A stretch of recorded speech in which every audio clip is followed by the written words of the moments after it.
இல்ல சார். இரண்டாவது இல்ல நான் கேட்டுறேன். இறுதி கட்டத்தை அமலாக்கத்துறை விசாரணை ஏறக்குறைய முடிஞ்சிருச்சு. அவங்க கையில நெறைய ஆதாரங்கள் சிக்கியிருக்கு அப்டின்னா, இப்படி ஒரு இடைக்கால தடையே இப்படி ஒரு இடைக்கால தடை கொடுத்தது தவறு என்பது சட்ட ரீதியாக சில வல்லுநர்களுடைய பார்வை. ஓகே.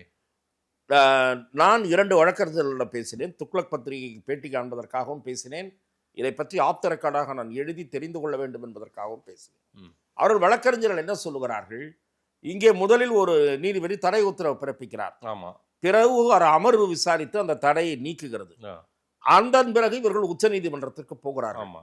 அந்த தடை நீக்கப்பட்ட தீர்ப்பு, அதில் அமலாக்கத்துறையினுடைய வாதம், இவையெல்லாம் அங்கே பேப்பர்ஸாக அங்கே இருக்கிறது. Okay. Before the honourable judge.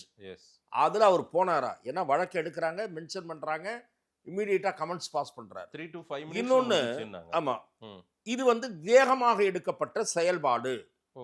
இவ்வளவு விரைவாக ஒரு விசாரணை இங்கே சில புள்ளிகளை நோக்கி நகர்ந்து கொண்டிருக்கும் போது, அதுவும் 1000 கோடி முறைகேடு என்று ஒரு அபிஷியல் ஸ்டேட்மெண்ட், அது ஏதோ வந்து ஒரு இது கிடையாது, மீடியாவினுடைய ஒப்பீனியன் கிடையாது, அதாவது மீடியாவினுடைய காசிப் கிடையாது.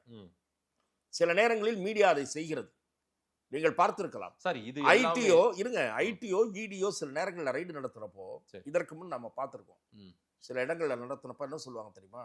நம்ம படிப்போம் பேப்பர்ல, சாதாரணமா படிக்கிறவனுக்கு அதற்கு பெயர் ஜூசி ரிப்போர்ட்டிங் என்று சொல்வார்கள். படிக்கிறவனுக்கு சுவையை ஊட்டுவது.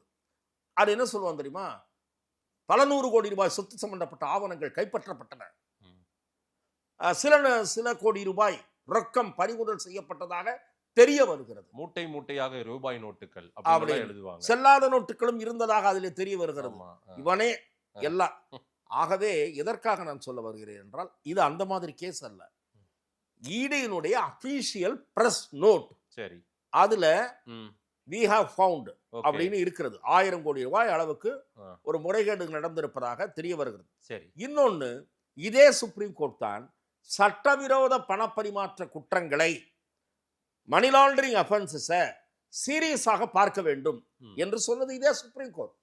அதே சுப்ரீம் கோர்ட் ஒரு விசாரணை முக்கிய கட்டத்தை எட்டி இருக்கும் போது அமலாக்க தரப்பு வாதத்துக்கு நோட்டீஸ் கொடுத்து நாளைக்கு இதை எடுத்துக்கிறோம்னா குடிமொழிகி விடுமா?